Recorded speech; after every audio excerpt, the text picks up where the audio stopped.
इतिहास की पुस्तक में बच्चों को पढ़ाया जाएगा कि नीट के पेपर कैसे लीक हुआ करते थे। कांग्रेस बच्चों को पढ़ाएगी कि नीट 2026 में 22,80,000 बच्चों के भविष्य से खिलवाड़ करने वाली संस्था का गठन 2018 में एनटीए नेशनल टेस्टिंग एजेंसी के रूप में हुआ था। इसमें सरकार का केवल एक ही कर्मचारी कार्यरत था, वो भी दूसरे विभाग से लाया गया था। 22 कर्मचारी डेपुटेशन पे थे, 38 कर्मचारी कॉन्ट्रैक्ट पर थे, 138 कर्मचारी आउटसोर्स थे। इसलिए छात्र धर्मेंद्र प्रधान का इस्तीफा मांगते थे, क्योंकि वही एक स्थायी उत्तरदायी व्यक्ति थे। यह एजेंसी यूजीसी नेट आदि के एग्जाम भी करवाया करती थी।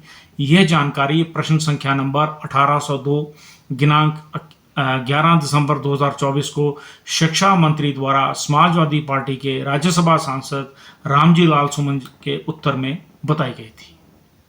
सामाजिक विज्ञान की पुस्तक में पढ़ाया जाएगा कि तृणमूल कांग्रेस के 20 सांसदों को खरीदने के लिए जो पैसा देना सुनिश्चित हुआ था, वो पैसा तृणमूल कांग्रेस के ही 440 करोड़ के चंदे में से वितरित करने की दृष्टि से तृणमूल कांग्रेस के खाते को सील कर दिया गया था। धार्मिक शिक्षा में पढ़ाया जाएगा कि क्या राजीव गांधी द्वारा अदालत में चुनौती ना देने पर 1 फरवरी 1986 को रामलला की पूजा और दर्शनों की सुविधा प्रारंभ हुई थी।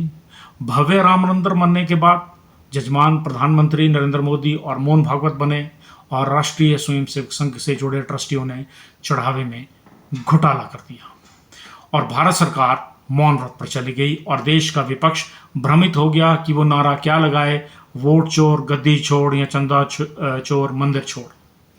विधि विभाग यानी कि लॉ के विद्यार्थियों को बताया जाएगा कि राष्ट्रीय स्वयंसेवक संघ के प्रचारकों की स्थिति को ध्यान में रखते हुए नागरिकता के प्रावधानों में अनेक बार संशोधन किए गए। पहले जन्म प्रमाण पत्र मांगा गया, फिर स्कूल छोड़ने का प्रमाण पत्र, शैक्षणिक योग्यता का प्रमाण पत्र मांगा गया, फिर मतदान पहचान पत्र मांगा गया, फिर आधार कार्ड मांगा गया, फिर पासपोर्ट मांगा गया, फिर पैन कार्ड मांगा गया, फिर ड्राइविंग लाइसेंस मांगा गया, भूमि या मकान के दस्तावेज मांगे गए, फिर बैंक या डाकघर LIC के खाते मांगे गए, सरकारी नौकरी या अन्य सरकारी अभिलेखा मांगा गया, कोई बिजली पानी अन्य सरकारी निकायों द्वारा कोई अभिलेखा मांगा गया। इसी विचार में खोई हुई सरकार ने अंत में निर्णय लिया कि भाजपा की सदस्यता को ही नागरिकता का प्रमाण पत्र माना जाएगा। नैतिक शिक्षा के अध्याय में कृष्ण सुदामा या दुर्योधन कर्ण की जगह औद्योगिक मित्रों की कहानियां सुनाई जाएंगी। किस प्रकार झोला उठाने वाले मित्र ने सरकारी संपत्तियों का निजीकरण किया, बैंकों के ऋण माफ किए।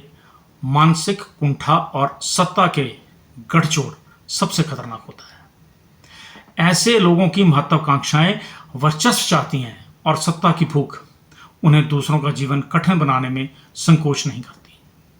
राष्ट्रीय स्वयंसेवक संघ के हेगड़ेवार हो या सदाशिव गोवलकर, संघ की वैचारिक परंपरा नालंदा और तक्षशिला के विनाश को भारत की ज्ञान परंपरा और वैश्विक बौद्धिक प्रतिष्ठा पर गहरा आघात मानती थी।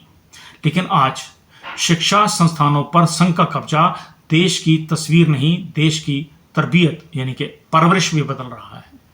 इसे कहते हैं बच्चों में नफरत के बीज बोना। दोनों तरफ एक ही मानसिकता के लोग खड़े हैं, बस पहनावे और टोपियां अलग अलग हैं। भारत के लिए एक अच्छी शुरुआत है। स्वयंभू राष्ट्रभक्तों के लिए RSS को बधाई हो। पाठ्यक्रम पुस्तकों में इंदिरा गांधी के आपातकाल को लोकतंत्र के लिए चुनौतीपूर्ण तौर के रूप में प्रस्तुत किया जाएगा। स्वाभाविक है, जब सत्ता बदलेगी तो कांग्रेस भी कुछ ज्ञानवर्धन करेगी। वो पाठ्यक्रमों में पढ़ाएगी कि सांसद कैसे खरीदे जाते थे, राम मंदिर घोटाले कैसे किए जाते थे, चुनाव आयोग चुनाव कैसे जितवाता था, नेताओं के मित्र होने का क्या लाभ था, मित्रता कैसे निभाई जाती थी। बहुत अच्छा है।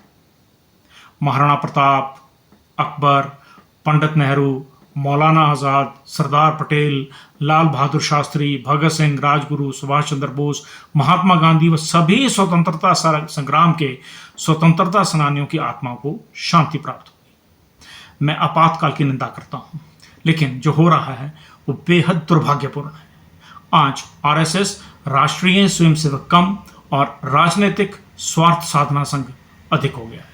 नमस्कार।